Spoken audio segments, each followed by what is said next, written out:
آتش بلند دل کی نہ تھی ورنہ اے کلیم، یک شعلہ برق کھرمن صدقہ طور تھا، مجلس میں رات ایک تیرے پرتوے بغیر، کیا شمع کیا پتنگ ہر ایک بے حضور تھا۔ ہم خاک میں ملے تو ملے لیکن اے سپر اس شوق کو بھی راہ پہ لانا ضرور تھا۔ منعم کے پاس کاکم و سنجاب تھا تو کیا اس رند کی بھی رات کٹی جو کہ اور تھا۔ میر تقی میر کی غزل ہیں۔ اس غزل کے 4 شعر میں نے پڑھے آپ کے سامنے۔ پہلا شعر جو ہے اس میں یاد رکھے کہ کسی شعر میں بھی کسی حقیقی یا فرضی تاریخی شخصیت یا واقعہ کا ذکر کیا جائے تو ہم کہتے ہیں کہ اس شعر میں تلمیح ہوتی ہے۔ جیسے اس شعر میں کلیم کا لفظ آیا ہے، اور کلیم جو ہے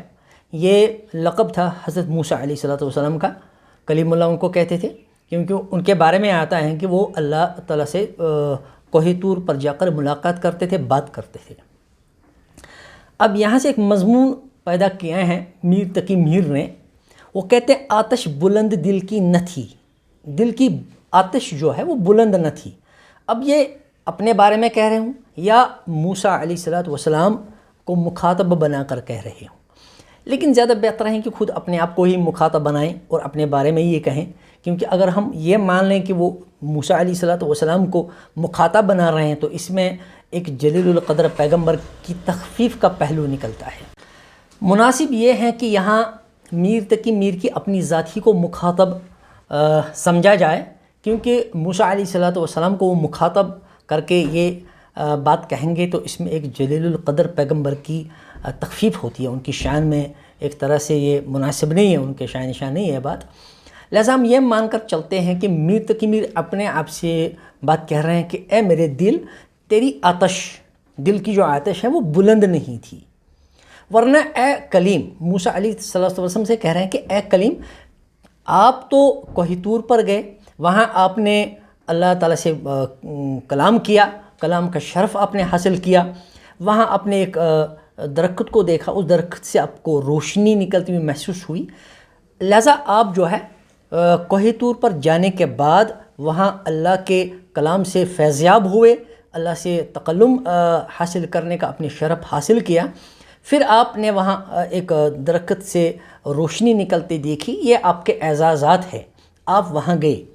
لیکن میرے دل کی آتش جو ہے وہ بلند نہیں تھی، ورنہ اے کلیم، اے موسیٰ، مجھے وہاں جانے کی ضرورت نہیں تھی، کیونکہ یک شعلہ برق کھرمن کا ایک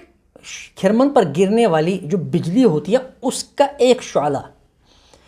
یک 100 کوہ طور تھا، وہ 100 کوہ طوروں کے برابر تھا، یعنی مجھے کسی پہاڑ پر جانے کی ضرورت نہیں تھی، مجھے کسی طور کی ضرورت نہیں تھی۔ کھرمن کہتے ہیں کھلیان، جہاں ہم کھیتوں میں جب فصل کاٹی جاتی ہے اس کے بعد آپ نے دیکھا ہوگا کہ وہاں پر گھاس کے ڈھیر جمع رکھے گئے ہوتے ہیں، تو ان کو کھلیان کہتے ہیں، کھرمن کہتے ہیں، تو ان پر بجلیاں گرتی ہیں۔ اب اس پر جو بجلی گرتی ہیں، یہ بجلی جو ہے یہاں اسی سے ایک مضمون پیدا کیا انہوں نے کہ یہ ایک بجلی جو وہاں گرتی ہے، ایک روشنی جو اس پر چمکتی ہے، یہ 100 کوہ طور ہیں، لیکن کیا کریں کہ میرے دل کی آتش بلند نہیں تھی، لہٰذا میں محروم ہی رہا، میں نہ اللہ کا جلوہ دیکھ سکا، نہ میں اللہ کی تجلیات اور سبحات سے مستفید ہو سکا، نہ مجھے اللہ کے سے ہم کلامی کا شرف ہی حاصل ہو سکا، حالانکہ میرے لیے ممکن تھا۔ کیا کہنا چاہتے ہیں میر کو؟ میر کہنا چاہتے ہیں کہ اللہ تعالیٰ سے قرب حاصل کرنے کا جو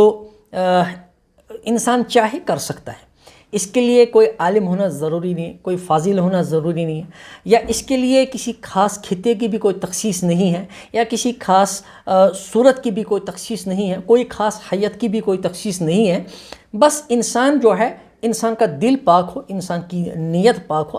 انسان کے دل کے اندر جو اللہ کی محبت ہو، خدا کی محبت ہو، اور وہ سچے دل سے اللہ تعالیٰ سے جڑے ہوئے ہوں، تو پھر وہ دیکھے کہ وہ جہاں بھی ہو تو وہ اس روشنی سے مستفید ہوگا جو روشنی موسیٰ علیہ السلام کو نظر آئی تھی۔ تو کہنا چاہتے ہیں اے کلیم، اے موسیٰ، اے کلیم، میرے دل کی آتش بلند نہیں تھی، اسی لیے میں محروم رہا، ورنہ مجھے کسی طور پر جانے کی ضرورت نہیں تھی، بلکہ کھلیان پر گرنے والی، کھرمن پر گرنے والی ایک بجلی جو ہے وہ کافی تھی، وہ 100 کوہ طوروں کے برابر ہیں۔ یعنی اللہ کا جو فیض ہے، اللہ کا جو کرم ہے، اللہ کی جو رحمتیں ہیں، وہ دنیا کے چپے چپے پر نازل ہو رہی ہے، وہ ہر شخص پر نازل ہو رہی ہے۔ بس انسان خود میں مضبوط ہو، خود میں انسان کے اندر کا انسان جاگ گیا ہو، پھر وہ ان سبحات سے، ان رحمات سے، ان برکات سے، ان تجلیات سے مستفید ہو سکتا ہے، اس کو کسی کوہ طور کی ضرورت نہیں رہتی۔ یہ بات کہی، آتش بلند دل کی نہ تھی، میرے دل کی آتش بلند نہیں تھی، ورنہ اے کلیم یک شعلہ برق خرمن، کھرمن پر گرنے والی بجلی کا ایک شعلہ 100 کوہ طور تھا، یہ تو 100 کوہ طوروں کے برابر تھا۔ کسی طور کی مجھے ضرورت نہیں تھی، کسی حیت کی ضرورت نہیں تھی، مجھے کسی خاص صورت کی ضرورت بھی نہیں تھی۔ خود میرے اندر یہ جو، اگر میرے اندر ہی جو آتش ہے وہ بلند ہوتی، اگر اسی کے اندر قوت ہوتی، وہ کھینچ لیتی اس آتش کو، اس نور کو، وہ کھینچ لیتی ان سبحات کو، ان رحمات کو، ان تجلیات کو، اور میں مستفید ہو جاتا۔ لیکن کمی میرے اندر تھی، کمی وہاں سے نہیں تھی، لہٰذا مجھے کسی کوہ طور پر جانے کی ضرورت نہیں تھی، میں اس چیز کو یہاں بھی حاصل کر سکتا۔ اور میں کیوں نہیں حاصل کر سکا؟ کیونکہ میں ہی جو ہے، میرے دل کی آتش بلند نہیں تھی، میں اس قابل خود ہی نہیں تھا۔ پھر کہا مجلس میں رات ایک تیرے پرتوے بغیر، پرتو کہتے ہیں ہم کسی یوں سمجھیے کہ ریفلیکشن کو کہہ سکتے ہیں ہم پرتو، جیسے روشنی کا ایک پرتو ہوتا ہے، شمع کا ایک پرتو ہوتا ہے، تو کہتے اے میرے محبوب رات میں جو محفل تھی، محفل جو سجی تھی جس میں تم بھی تھے اے میرے محبوب، اس میں بس تیرے نور کے بغیر، تیرے نور کے پرتو کے بغیر، تیری روشنی کے پرتو کے بغیر کیا شمع کیا پتنگ، ہر ایک بے حضور تھا اور کسی میں ہوش نہیں رہا۔ چاہے وہ شمع تھی وہ بے حضور تھی، یعنی حاضر ہونے کے باوجود وہ حاضر نہیں تھی۔ وہ چاہے پتنگا ہو، پتنگا کہتے ہیں جو شمع کے گرد گھومنے والا، طواف کرنے والا اور اسی شمع میں جلنے والا عاشق جو ہے شمع کا پتنگا، وہ بھی بے حضور تھا، حاضر تھا، لیکن اس کے باوجود ہوش میں نہیں تھا۔ اے میرے محبوب جب تمہارا پرتو ظاہر ہوا، جب تمہارے حسن کا، تمہارے نور کا پرتو پڑا محفل پر، پھر کوئی بھی اپنے ہوش میں نہیں رہا، سب کے ہوش اڑ گئے، چاہے وہ شمع تھی، وہ چاہے پتنگا تھا۔ پھر کہا ہم خاک میں ملے تو ملے، لیکن اے سپہر اس شوق کو بھی راہ پہ لانا ضرور تھا۔ ہاں میں خاک میں مل گیا، میں نے اس عشق میں جان دے دی، جان میں نے دے دی عشق میں، اس عشق کی راہ میں میں نے اپنے آپ کو فنا کر دیا۔ ٹھیک ہوا اے آسماں، سپر کہتے ہیں آسمان کو، اے آسماں، اے فلک، میں نے اپنے آپ کو تباہ کیا، برباد کیا، میں نے اپنے آپ کو ہلاک کر دیا، فنا کر دیا میں نے اپنے آپ کو۔ ٹھیک ہوا، کوئی غلط نہیں ہوا، لیکن میری اس فنا سے، میری جان دینے سے راہ عشق میں وہ شوق راہ پر آ گیا، اس کو بھی راہ پر لانا ضرور تھا، اس کو بھی جتانا ضروری تھا کہ عاشق کس کو کہتے ہیں، عشق کی طاقت کتنی ہے، عاشق کس حد تک جا سکتا ہے، اس شوق کو بھی یہ بات بتانی تھی، جتلانی ضروری تھی۔ لہذا ہم خاک میں ملے تو ملے، ہم خاک میں ملے تو ملے، لیکن اے سپہر، لیکن اے فلک، اے آسماں، اس شوق کو بھی راہ پر لانا ضرور تھا۔ شوق، محبوب کے لیے شوق کا لفظ استعمال کیوں کیا؟ کیونکہ اردو شعریات میں محبوب جو ہے وہ ایک طرح کا وہ شوق ہی ہوتا ہے،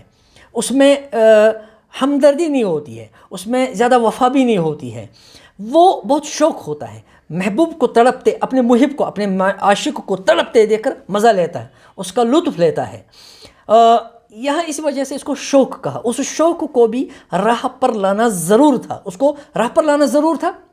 اس کو سمجھانا تھا عشق کی حقیقت کیا ہے۔ لہٰذا اگر میں فنا بھی ہو گیا تو میرے فنا ہونے سے کچھ نہیں ہوتا، اگر اس کی سمجھ میں یہ بات آ گئی کہ عشق کی حقیقت، عشق کی طاقت کتنی ہے، تو پھر یہ زیادہ غلط بھی نہیں ہوا۔